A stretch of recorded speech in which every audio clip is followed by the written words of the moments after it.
is time for the monthly weigh-in. If you are new here, I have been on a weight loss journey for about 2 years now. I really locked in June and started seeing progress around then, and now I do monthly weigh-ins on my channel. My channel is also about my life, my weight loss journey, so if you are interested in that, make sure you subscribe, follow along the weight loss journey. I still have quite a ways to go. But here is my monthly weigh-in, all about October as we're starting November right now. Here's everything that happened in my life in October that may have contributed to what I'm seeing on the scale right now. I think it was at the end of September when I stopped tracking calories. I just kind of wanted to see if I could live life normally without tracking calories, if I could just not gain weight. I did continue to weigh myself every single day to just see what my body was doing, and I would say I was thrown into more of a maintenance phase for most of when I was tracking, and that annoyed me a little bit. So I started tracking again at the end of October, probably about the last week of it. And when I started tracking, I really realized that when I wasn't tracking, there was a lot of snacking happening, which is kind of weird for me because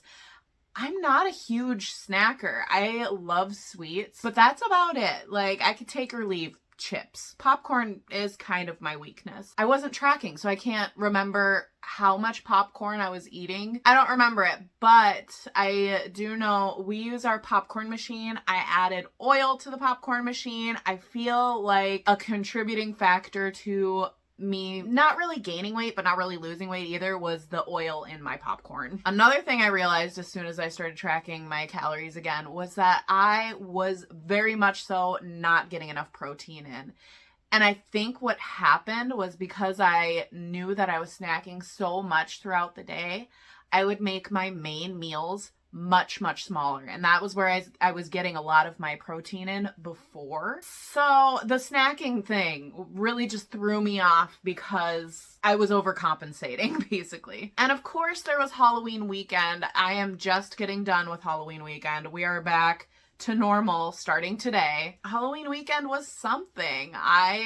We went trick-or-treating, of course, and I got a lot of steps in that day, and that was from not even doing any exercise. It was just from trick-or-treating. So as far as movement for Halloween weekend, it was very good. I also joined in the day before Halloween in MK Fit's live stream to do a live dance exercise thing, and that was so much fun.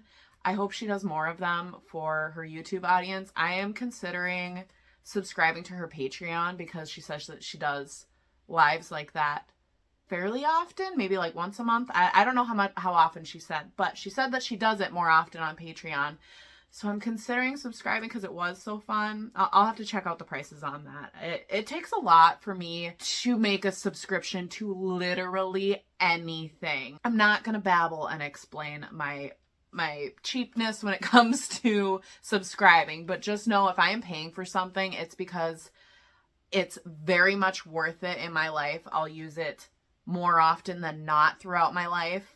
That is the only time I will subscribe to something. So as long as we're talking about exercise, throughout the month of October, I exercised 29 days with 2 rest days. And when I say I exercised 29 days, I don't mean that I was doing an hour of very physical exercise. Like I would say maybe half of my days were these very physical exercise days where my heart rate really gets up.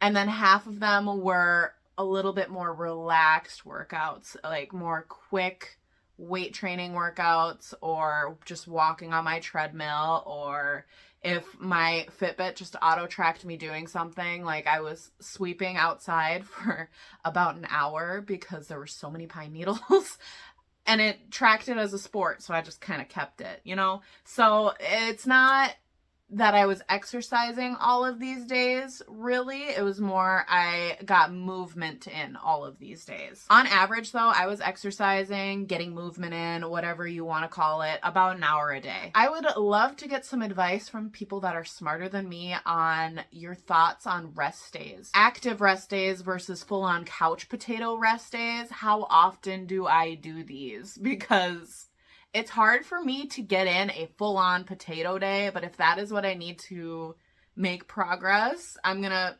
attempt to get more of those in. But if active rest days count as a rest day, like say I'm getting still 12,000 steps a day. I would say that's probably what I averaged for October. I'd have to double check that stat, but I would say I would average probably about 12,000 steps per day. Is that not really getting a full rest day if I'm still active the entire day, but I'm not exercising that day?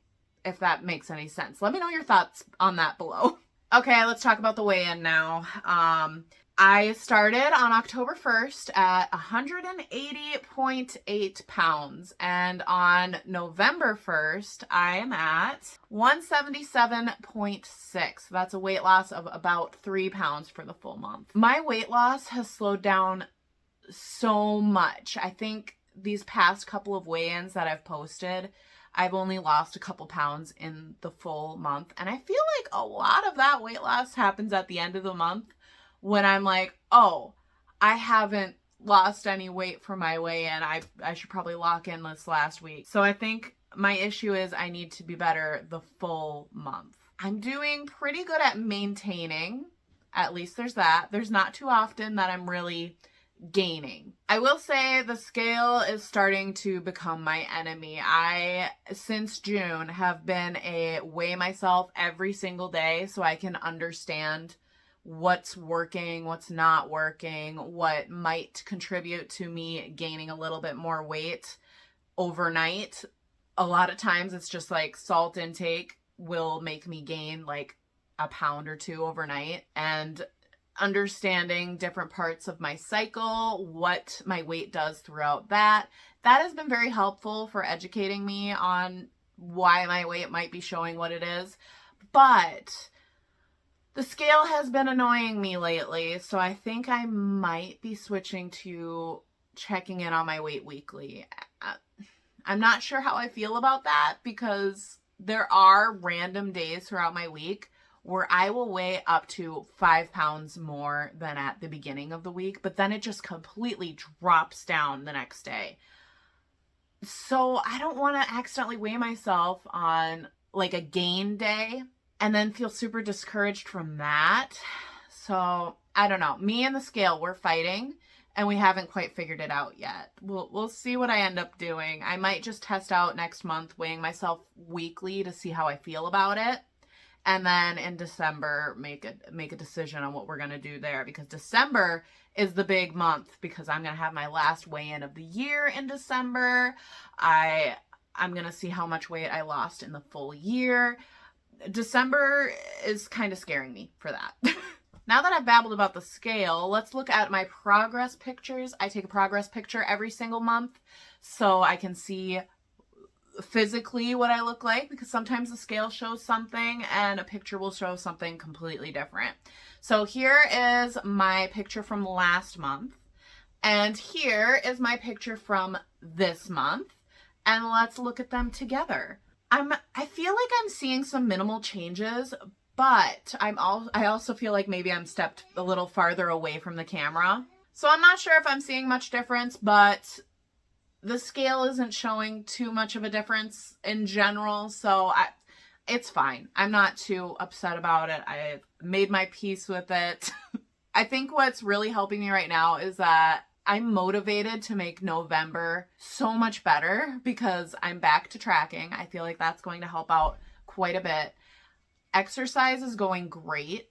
I love exercising most days, and I don't know, maybe I do need to force a rest day in there. Back and forth about the rest day. My brain cannot stay focused. What I want to do for November is be more honest with my tracking, because my app may not see every single bite, but my scale is going to see every single bite. So I need to be a little bit more honest about the tracking. I need to stop eating my kids' food. That is probably the main thing.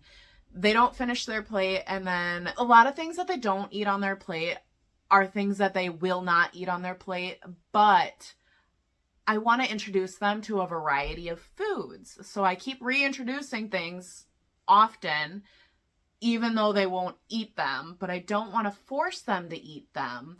That's a whole different story. But what I'm trying to say is that some things on their plate, they're just not going to eat. And I could save it and I could put it on their plate the next time, that's probably what I should be doing. But in my brain, I'm telling myself that they're not going to eat this. The only alternative is just throw them away, or I could make it useful and I could eat it. And I need to stop having that mindset because that's not good for me. So I need to stop eating their food. It's adding too much on. My goals as far as tracking is to get 100 grams of protein in and 1,500 calories per day. When I'm talking about protein and I say 100 grams of protein, I'm just going to say at least 100 grams of protein. I know I could get more protein in and that would be fine, but I shouldn't get any less than 100 grams of protein. If I give myself a very specific protein goal, that is when I start focusing way too much on it, and then I'm ending up just eating protein. And then I'm not getting enough calories, and so protein is almost secondary to calories. I hope I'm making sense with that. I'm sure a lot of people are struggling with like this rise of protein is important for you.